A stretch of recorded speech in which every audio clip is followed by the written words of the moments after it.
All right, everyone. Thanks for being patient. I know traffic was really bad, so we wanted to try to get everybody in here as possible. And there still might be some stragglers, but we figured we might as well get this going so you guys can, hear awesome talks.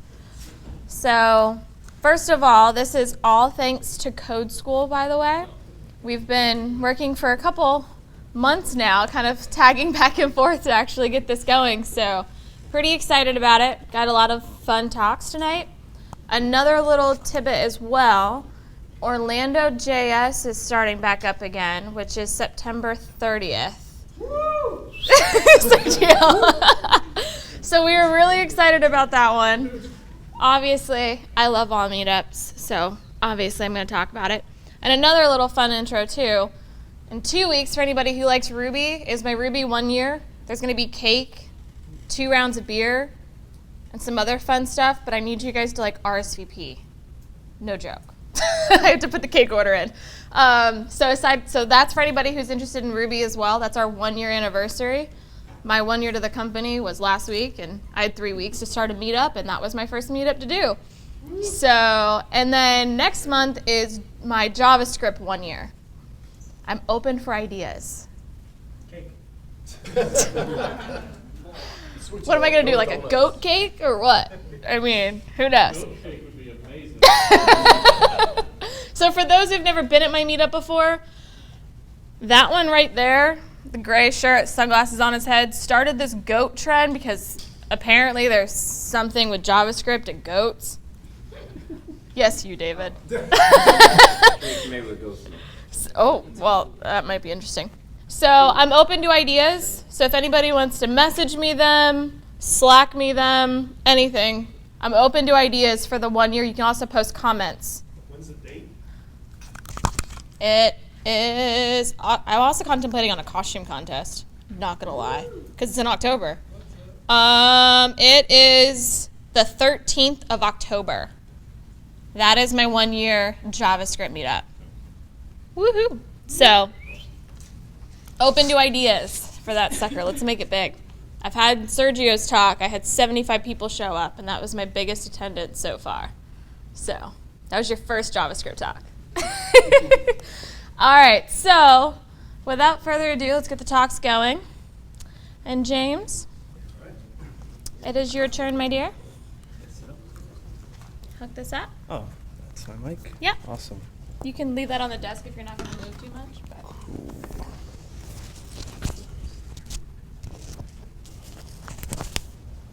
All right.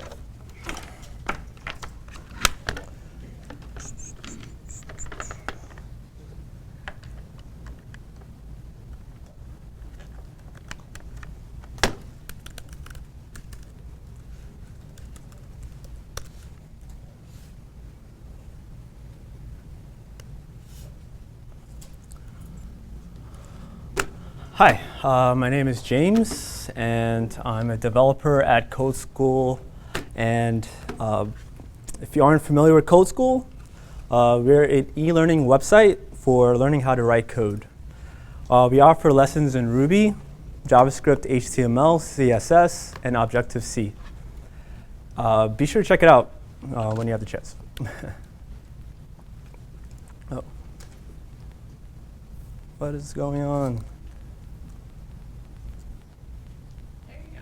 It's back up? Nope. Yeah, there's this Wi-Fi that keeps popping up in front of my screen, so. Oh. Yeah, I'm trying to X that out. Okay, cool. Okay, before I begin, I'd like to, it keeps coming back. All right, I'm just gonna move it to this. Turn the Wi-Fi off. Yeah, that works. Cool. All right. Before I begin, I'd like to thank you all for coming and CloudSpace for welcoming us in this space. And I'm a fan of what you guys do here. I'm a big supporter of online community meetups where people can go to if they have a passion for technology and share their ideas with others who love the same technology. So I'd like to share something that I'm deeply fascinated with, and that is using computers to make music. We're capable of crafting any number of compositions with computers. And I'd like to show you how it's possible to do so with our favorite language, JavaScript. This JavaScript that we all know is mostly used for interacting with web browsers such as Chrome and Firefox. With the help of a few JavaScript libraries, we're also able to interact with sound modules to make patterns of sound. So sound modules are electronic music instruments with interfaces that allow other machines to be able to play them externally with either controllers or sequencers. We can see an example of this abstraction in JavaScript in ES6 and also in CoffeeScript. It's implemented so that we're able to structure our code. It's super helpful for reusability. For my demonstration, we'll be using an Akai MPC as a module. It's right here, can't see it, but it looks sort of like that. It's both a sound sampler and a sequencer with a hardware heritage stemming from drum machines like the Lindrum and the Roland 808. In my opinion, the greatest thing about this instrument is how its engineers designed this machine to be extensible. So extensibility is a software design principle defined as a system's ability to have new functionality extended in which the system's internal structure and data flow are minimally or not affected. Particularly that recompiling or changing the original source code is unnecessary when changing a system's behavior either by the creator or other programmers. So the MPC's extensibility allows it to be reusable in a multitude of scenarios. In other words, we're able to work this thing without making any changes to the operating system. Right now we're using JJOS version 3.12, and with it we'll be able to map the sounds we would like to use with MIDI. Now, MIDI stands for Music Instrument Digital Interface. It's the protocol that we'll be using to communicate with the MPC 1000. Around the 80s, it was decided by industry musicians that MIDI would be the standard language between electronic musical instruments. To this day, it's still the standard. It's basically the JavaScript of electronic music. So the MIDI signals we're passing will be sent through this USB to MIDI cord, USB to MIDI cord from my MacBook. And from here, we can get to the JavaScript. The plan is to use JavaScript to send out MIDI messages that the MPC 1000 will be able to receive. Apple MacBooks handle MIDI through the audio MIDI setup utility from inside the applications folder. Honestly, I really don't like that name for it because MIDI isn't audio at all. There's like no sound. You can't hear it. It's just a signal. So I'm really hoping that Apple should. I think Apple should change that name. So moving on. With the MPC now connected to the MacBook, we'll now configure our Node environment. So for Node, I'm using the latest version and the newest version of CoffeeScript. Along with these installations, I have Node MIDI downloaded from NPM. This is the MIDI library that allows JavaScript's connection to MIDI. From here, we can start writing some code. First, we need to create our modules in JavaScript. For this demo, we're going to use just two. One for the drum and one for looping the sounds that we're going to make. For the MPC 1000, to understand which sound we want, it needs a note number. The note number identifies which event to trigger inside of the MPC. I've already assigned each sound that I want for my drum kit, so that's the only value that's needed from our script. for our drum class to make a sound, the other values that are expected in a MIDI message are hard-coded for simplicity. From the top, we have the length of time you want each sound in milliseconds. That value is for our step function below at the bottom. And next is the on signal for the note. And for the last value, there's the velocity needed for our message. For simplicity, we have these values maxed out, even though velocity varies when we use drums. Like, you can hit a drum softly, or you can just hit it hard. But it's going to be 127. So, yeah, if you want to check out the specifications for MIDI, you can find it at midi.org. It has all the information on there. So what else? Play steps. So yeah, at the bottom we have the step function that uses a interval value that we defined at the top.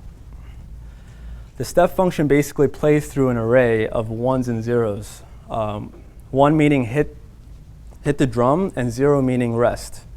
We'll be able to use this later on in another script.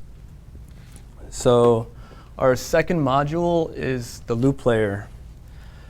The loop player class, in here we have each drum triggered to play in the sequence given to them with the play steps function that we saw in the last module at the bottom of the drum class.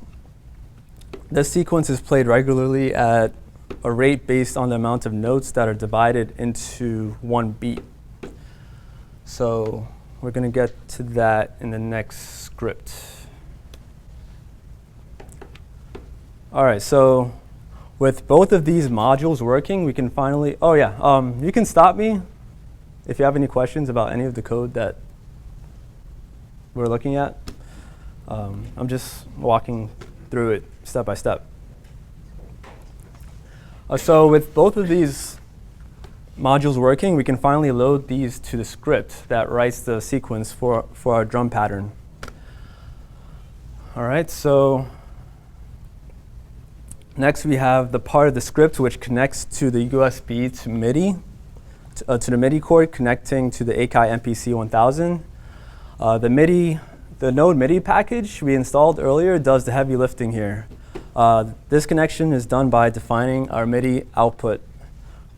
So right now we're using 2 ports. There's the one inside of the laptop, and then there's a port connected to the MPC 1000.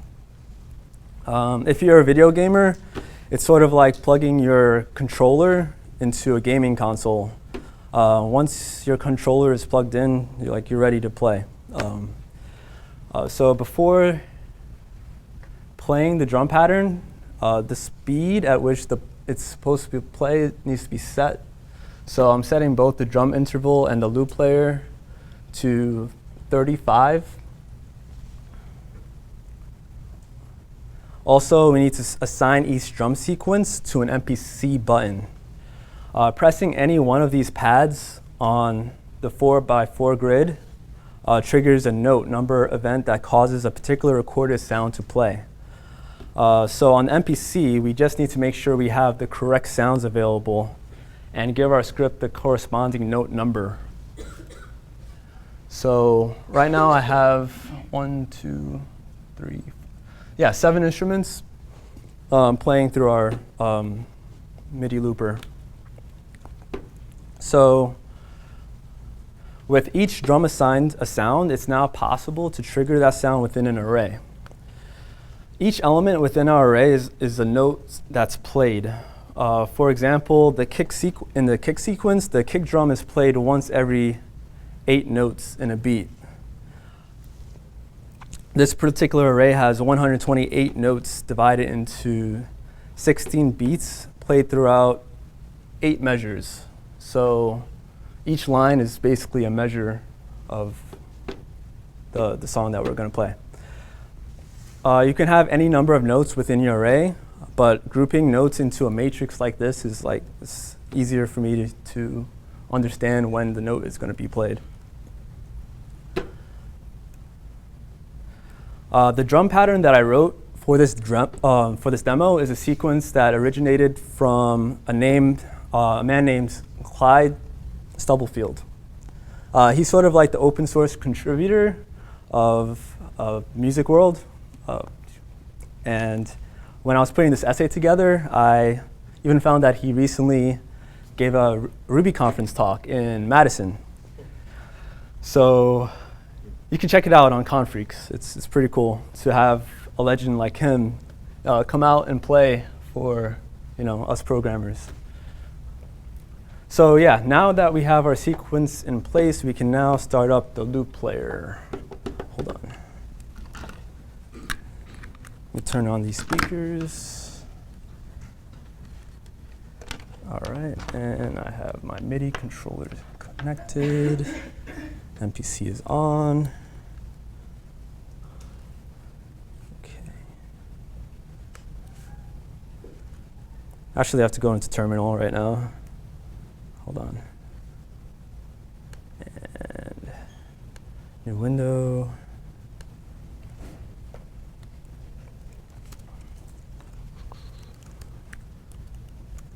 Desktop project. MIDI out. Yeah, just so you guys see what I'm doing, I guess I could probably put that in there. I'm going into my lib folder where I have my file, cd lib.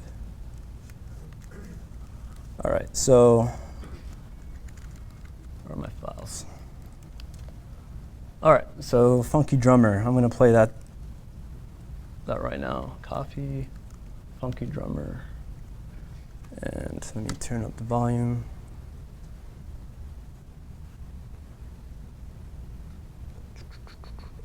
Oh. There. So yeah, that's being played from here. This MPC sound module.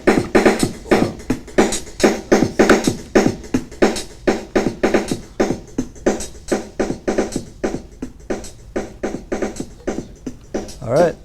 Thanks.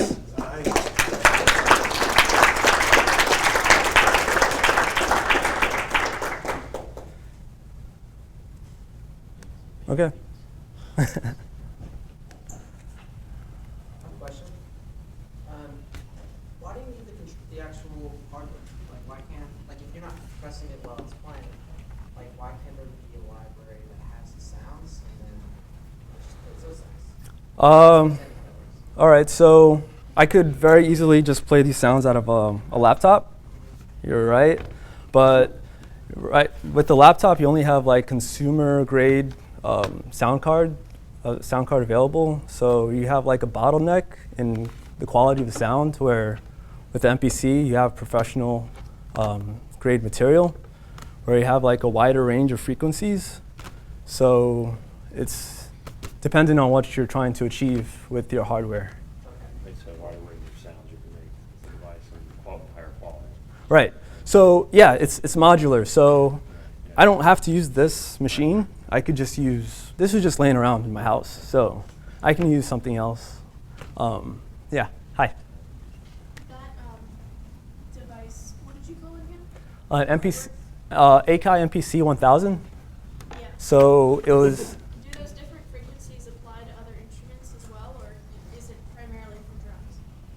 you can actually have any sound you want inside of this. It's a sampler actually. So it's based on drum machines, but it's not necessarily a drum machine. You can actually put any kind of sound that you find. A lot of people find sounds from like vinyls, and they sample from there, and they get into a lot of trouble for that. So yeah, what a lot of producers try to do, they try to be like super obscure with their samples so that you don't know where the sound is coming from. So you could interface with any, like if you've got a home keyboard that has a MIDI Right. port in the back, Mhm. you just need something to connect from your PC, something to translate that, to make that connection there, then write your code and then you're restricted to whatever the sounds are in that electronic keyboard that you have, right? Right, exactly. Except that the keyboard would be like the output. What we're doing is essentially what the keyboard would achieve. Like, it would be a lot easier to just go get a $20 keyboard and just plug this into the MPC and press a button. But I was just showing how the power of JavaScript, like you can just, use MIDI protocol if you want to, with JavaScript. That's makes me command. It's really just an experiment for me to just have fun with. Cool. How loud? Let's see. This would need an amplifier. It's not an amp. It's not like an all-in-one system where it would just be like, all right, this is all you need for a good sound. So it just gives you the signal. As far as like how loud it can be, like in decibels, that's taken care of by another device. Like everything's modular in, in this. Exactly, yeah. So it's not the best piece of equipment, but I would put it above a laptop. So, yeah.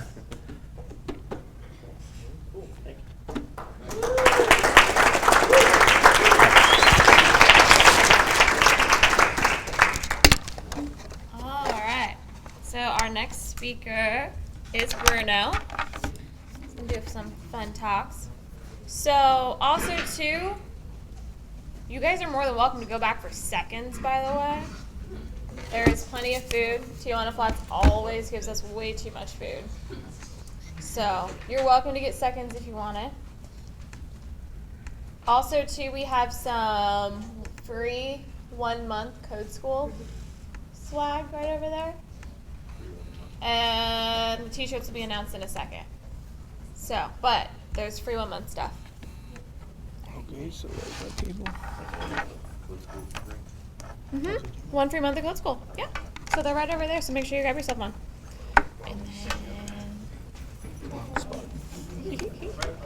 And then this is for you, so that way YouTube can hear you. Let's see if your computer likes it. Yeah. I need to put it like here. That's fine. Just like that. As long as you don't move, you don't have to take that with you. I like to move. Okay, so put it in your pocket. As all of YouTube's hearing. All right, everybody. All right. Hello, my name is Bruno Gennaro, for guys that doesn't know me. What? Fix your cable, like the screen got dark for some reason. Oh, it did. Plug it in. Yeah. That's weird. Let's drag it. You might also, there we go. Better? Whoa. Come on. What is that? Are you using like any brightness? Is it your brightness? Oh, wait a second. Oh, he knows what's going on. Do you have a power save thing or something? Yeah, this guy right here.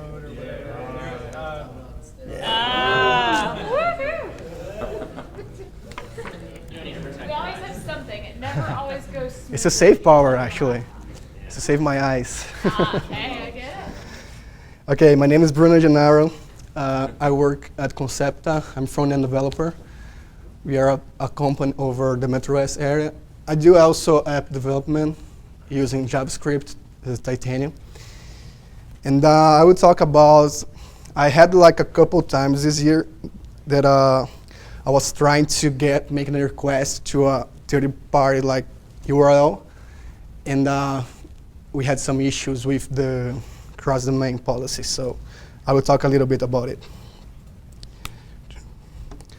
So to start, I will talk about what it is, the same origin policy, and what is JSONP, and what you can do with that. JSONP versus CORS, and when and why use JSONP or CORS. The talk is not about CORS, but I need to mention because it's something that you use today, but sometimes you don't have control to use CORS, so that's why I'm talking about JSONP. And I will explain the JSONP callback. That's really the trick that does everything that we talk about. And other modern options that you have today to do this. Oops. Okay, so If you take a look on our friend Wikipedia, the same origin policy is an important concept in the web application security model. Under the policy, a web browser permits the scripts containing a first web page to access data and a second web page, but only if both web pages have the same origin.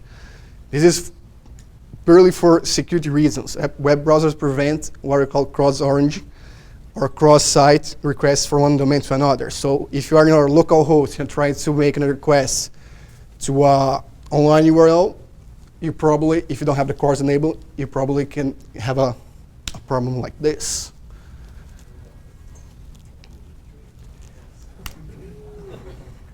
And that's your face when it happens. Okay, so what we can do with that? There are some tricks, hacks that you can work around it. So to start, what is JSONP? JSONP is JSON with padding. Okay, so what does that mean?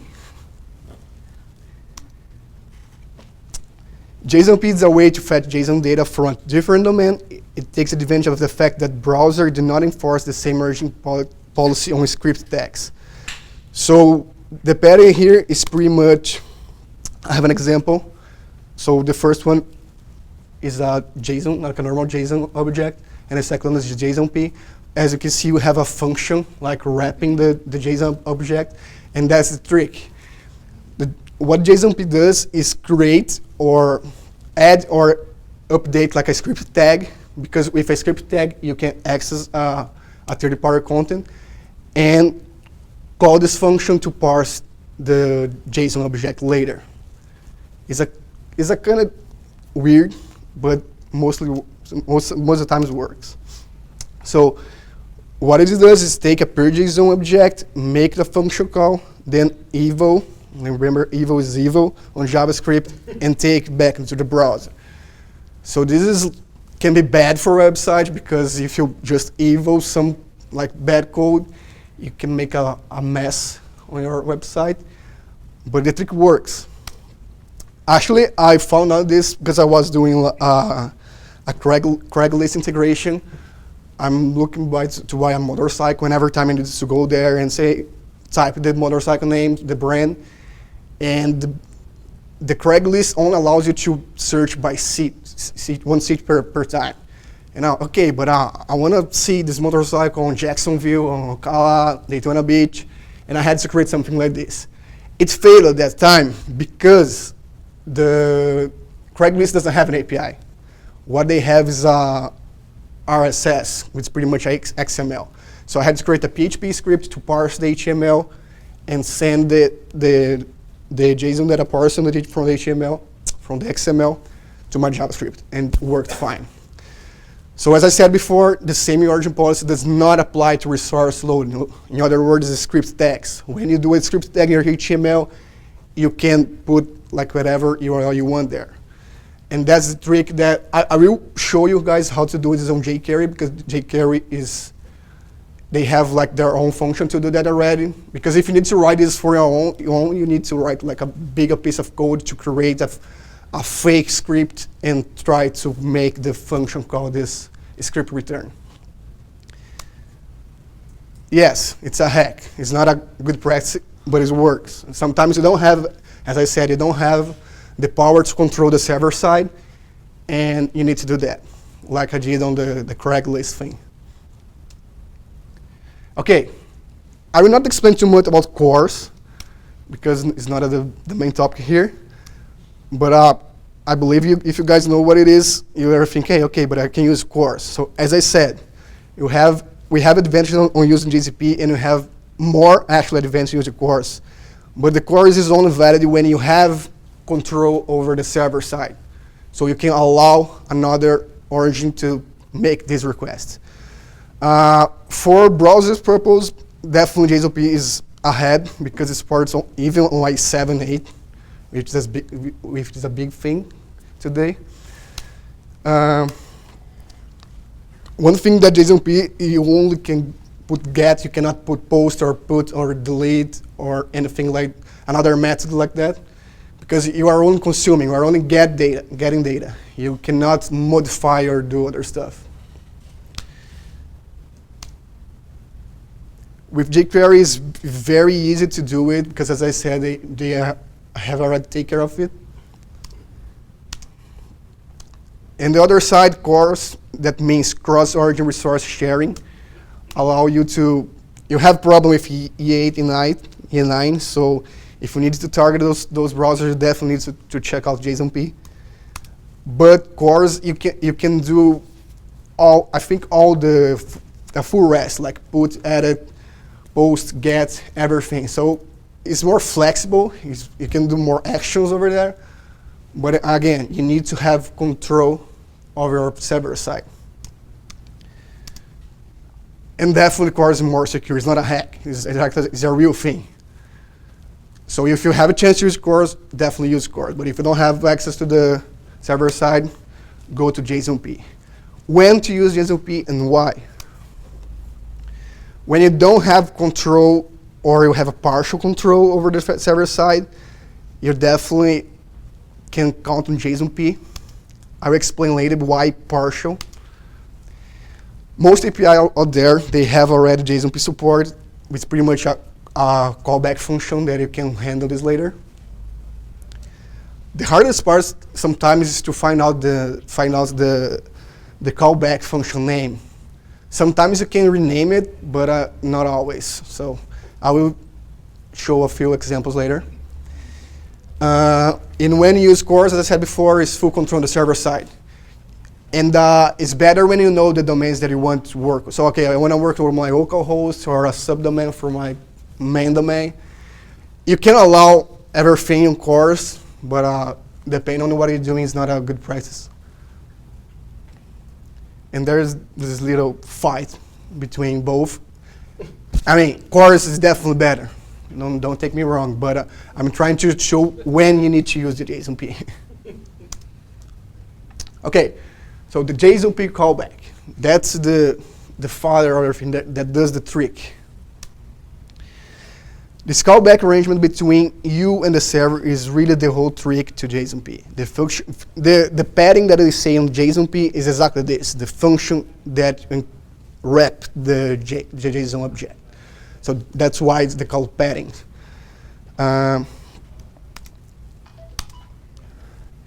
In order to retrieve the API answer from the newly included JavaScript code, jQuery automatically appends a callback argument to your URL, which must be called by the JavaScript code that your API generates.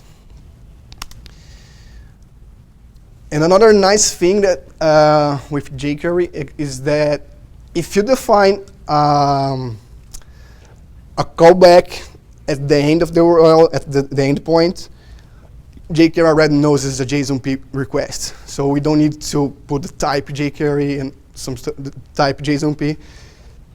jQuery will handle this for you. I have this link right here for the jQuery. So this is the jQuery source code. When they check if you have a callback, and already creates the JSONP function. So if you want to check out, it's good to learn how the thing works.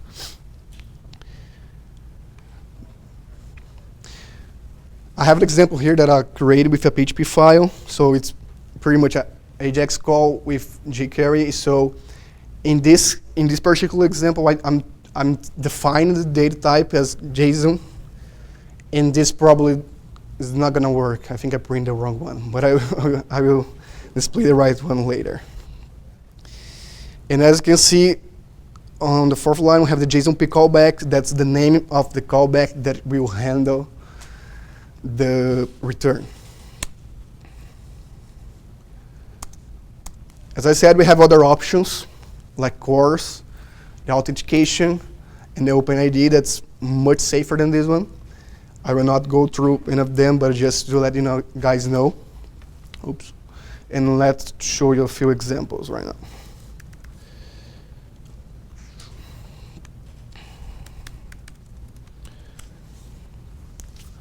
All right.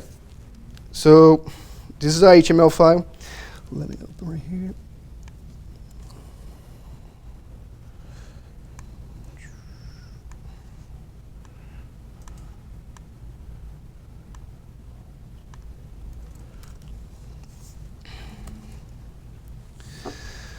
All right, so I have a couple examples here to show how does that work. The first one, I create a PHP file which creates a simple array that converts to a JSON object.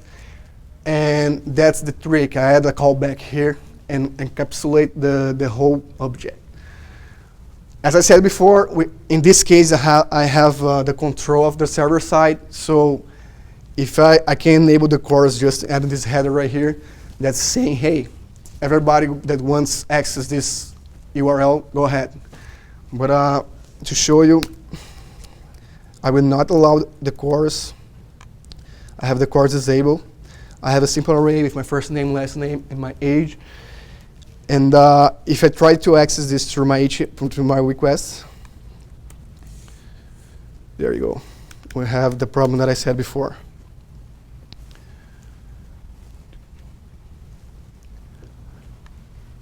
If I add a JSON pane right here, I have the callback already defined.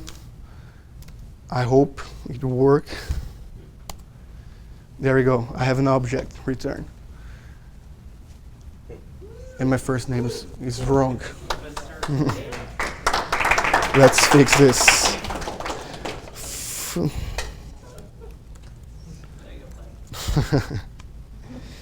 I have another example here.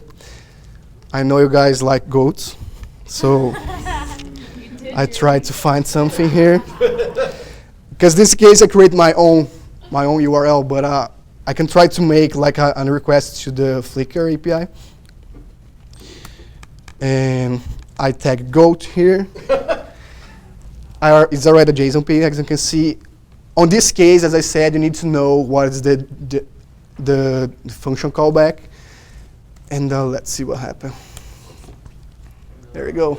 We have a lot of goats.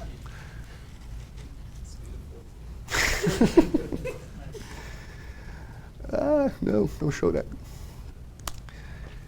It's pretty much that. It's a hack. I know it's not that beautiful thing to do in your work, but in my case, it helped a couple times. So it's kind of hard to find like material on the internet about this. So that's why I create this. That's my expression when I found out about this. And my Twitter is bfgennaro. I'm kind of new there, so give me a follow. I promise I will post nice things. And that's it. Thank you, guys.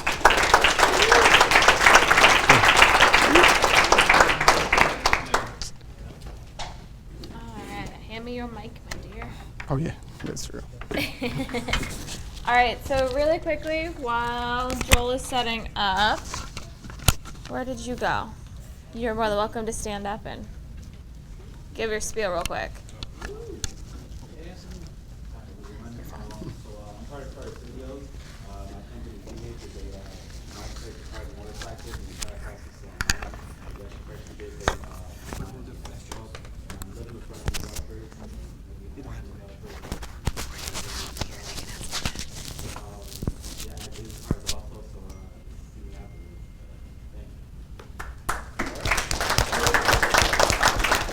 All right, once again, food. And then after Joel is done with his talk, we will be going over to World of Beer for a round of beer on Code School. Woohoo! Can't complain with that one. And also, too, those who did not get a ticket, you're gonna miss out. So I need you to raise your hand. Holy crap. All right, we'll handle that after. That way, are you still setting up? Yeah. Okay. Sorry, I forgot that. All right. Well, actually, Joel's still setting up, so go ahead. Raise your hand real quick. Just hook this up from here. Ready, and I'll quickly lay it down.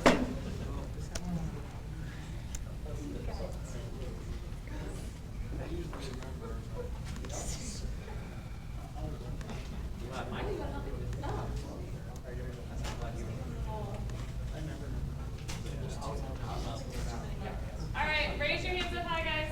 I got people helping me.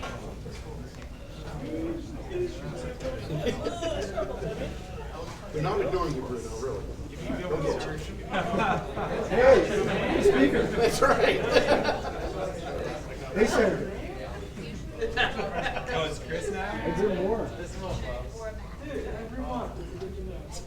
One for Bruno up front. No, she does a select. Oh, right, random it's a random selector. number, yeah. You got it? Oh, I think. We'll say. Nope. You can't get both. Man, the speaker's there. All right. Yeah. This might be a little funky because there will be some numbers out of the sequence for a while. All right.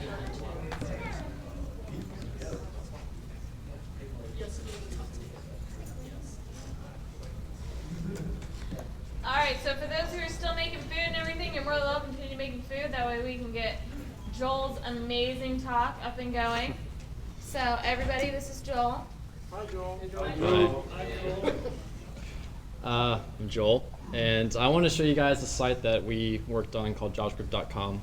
And it's a free community resource. It's always going to be free, and we had this idea of making a place where you can go to stay up to date on news, as well as getting started with JavaScript. So again, the basics, in case they're not really relevant, but I'm Joel, developer at Code School, and I mostly speak Ruby. So you're going to notice I don't have a lot of code here, and that's intentional, so I don't mess up and say the wrong names instead of function or method or camel case. But this was pre-JavaScript.com, and since then I've grown to find the joys of JavaScript and Node. It's been a really cool journey. So I'll give you a micro history lesson.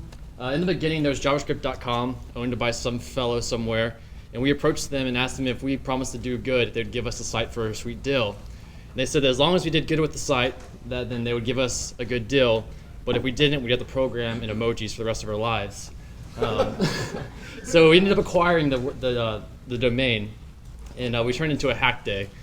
And on that hack day, we had two missions, which I've already mentioned, and that is to provide a place to easily get started with JavaScript, as well as a place to stay up to date on news. I think we all know that JavaScript's quickly moving. There's new frameworks and libraries, and it's hard to stay up to date. Unless you really love Twitter and you like to stay up to date on that, which I find obnoxious, or you want to be on Y Combinator all day and feel bad about yourself. You want a place where you can just get the news, and that's the goal here, is a place where you can go and see that's user-curated news that's up to date. So without further ado, this is JavaScript.com. We have a quick intro video that you can click on to get the very basics if you've never heard of JavaScript. It's pretty much an Explain Like I'm 5 version. It's a stop motion video. It's pretty neat. Then we have a challenge that you can use just to get started typing a little bit. And so I'll actually we'll demo that real quick. And we'll work up, type in my name, you'll see what happens. You get redirected to a challenge page, which then walks us through just some basic functions and some commands you can try out. The idea here is to get new developers just quickly typing onto the keyboard and have some success really quickly with the language. And this is just an introduction for them. And this is built, it's a small Angular app in which with a client-side executor on client side that runs some specs. It's called Subsidiary. It's open source. You can check it out. It's also open sourced by Code School. And then from there we have a news page. And this is the user-curated content. And users can submit posts, and then we make sure that it's not spam or JavaScript hate. And as long as it's not, we'll post it up on there. And the goal here is that we want to have, again, the updated content. And we're actually going to move to using user upvoted content so that we can kind of let hands off and people can either downvote or upvote. We'll see how that goes. And then from here we have our resource page. So this is just some free resources people can go to get started with JavaScript. And that's also an ever-growing list that we're curating as well. And so I figured it'd be kind of cool to give you a high-level view of our stack that we use. So we're hosting on DigitalOcean, and when a user hits the site, if it's uncached, or if it's cached, it hits Cloudflare. And then from there, the nature of JavaScript.com, the name itself, we expected a lot of users to visit the site, which did happen. So we had 2 load balancers running HAP proxy. And then depending on which app server had the least load, we might or just kind of sit it off there. And then we have 2 databases. We have a primary, then we have a hot spare just in case something goes down. And all this is managed with a salt stack, which allows us to easily configure or run new app servers whenever we need to. So in case we get a large amount of visitors, we can just spin up another app server, and it's fairly easy to handle all of that. We can also spin up new databases if we need to. And so we used Express to do our website. And the reason we did this is that it's minimal. Being a hack day, we wanted something that wouldn't get in our way, that we can just easily kind of manipulate and get to do what we want. Again, the site's pretty basic, so we don't need a lot of fluff there. It's pretty much just a log with some fancy features. Express has great documentation. It's really easy to find what we needed to do, and it had a lot of freedom. So here's the roadmap. Currently, we are in our MVP stage. This is the idea of just getting a working product out there for people to see, which is the resources and the getting started. And right now, we're in the bathe the code stage because it's hideous. I don't know if you've ever been part of a hack day before, but the things that we did are ungodly and terrible. I did a lot of sinful things that day. But the end goal is to eventually open it up to the community and open source the project. Again, it's a free community resource. We don't want to just have it internal. We want to put it to the entire JavaScript community as a resource for everybody. So some challenges that we faced. The first is that no structure begets spaghetti code. And what happened is we sinned terribly. And that sinned is that we used express scaffolding. And what that does is it creates, it's not all terrible, but it's just not good. It's kind of MVC-ish. You can see we have our routes and our views, and that's a good starting point. But what happens when you scaffold like that is that you don't have places to put code where it should go, so you end up doing really crazy things like putting all of your logic in one route. And so you can see that we have up here is the wrong home for some authentication, which is the news route, by the way, which is, again, totally unrelated to it. And then we have these get, post, put, and delete for the actual articles. But if you're not familiar with the code base, you're going to take some time to parse this. And if I open these up or expanded them, you'd probably faint. It's terrible what happens inside of those. So what we want to do is we're actually switching to an MVC, which with Express, again, it's really flexible. We can easily transition to this new structure. And this is just a really high-level, kind of mocked-up version of what we're going to do. Is we can actually just do these kind of RESTful routes for it, and for each of the routes that we have. And the way this works is that in our app folder, we're actually going to override it's kind of like a middleware with this large case statement. And for each one, it has the action, and then it actually has the methods applied to it. So we're kind of limited to the show, the list, edit, update, create, and index. And this is actually a really small snippet of what actually goes on inside of this. But this is just kind of getting an idea of how we can make RESTful routes in an MVC style pattern.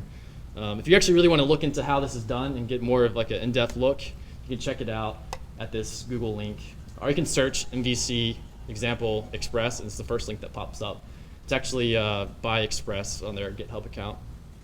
And then the second problem that we encountered is that community takes work. With JavaScript.com, we have the name, but if you build it, they don't come. That's a totally false saying. Nothing really happened. We had a lot of visitors happen in the first week, but then slowly it started to kind of fizzle out. We still average a normal basis, but the thing that we realize is that it takes a lot of effort and a lot of listening to the community. One of the things is that feedback always trumps. There's no good of a resource if people aren't actually giving their voice and what they actually want from the resource. So that's what we're trying to aim to do is through GitHub, is to do ownership through action. What we want to do is when I put it out there for the community to put what they want into a resource and make JavaScript their own. So that's a really big nutshell of what this is. And if you have any questions, you can, Joel@javascript.com. We're going to be announcing the open source through Twitter, so you can follow us at javascript.com, or you can email if you want to get involved. So that's it. I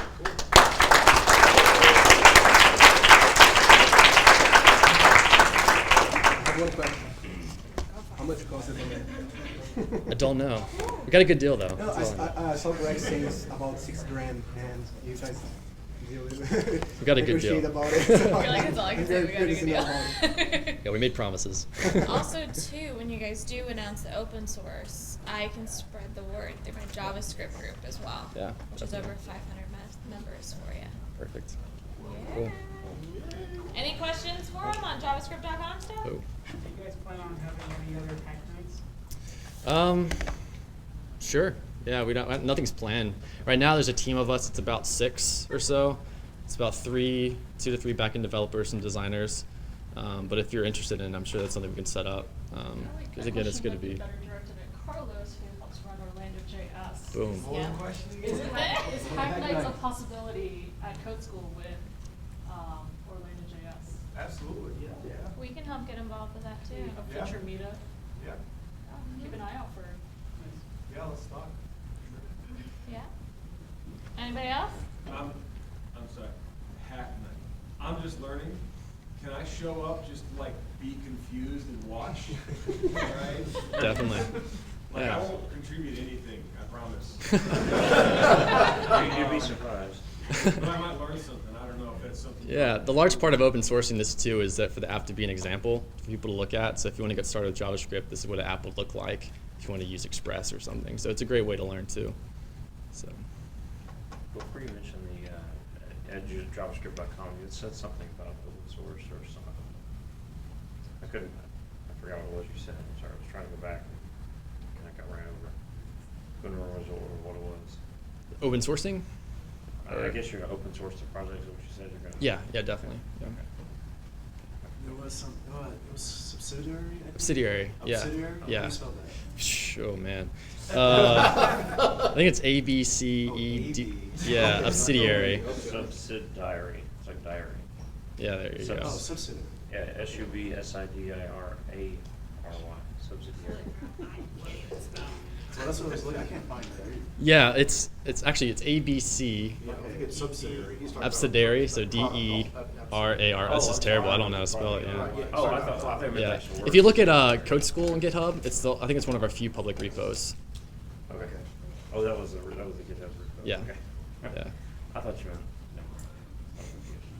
Yeah, it's really cool. You should check it out. You can see how we handle all of Is that. already open source on GitHub? Or Right now it's not. We want to clean it up because it's a shame. I don't want to put that in the world right now. So once we get everything kind of some guidelines put there, we'll open it up. Or save it as an object example. It's like, don't let this happen to you. Exactly. Yeah. Just release it, just throw it away a couple times. I really want to. Yeah, just slowly throw it away. Cool. Good luck with that, man. Yeah, thank you. Outstanding. Thanks for doing it. too. Yeah.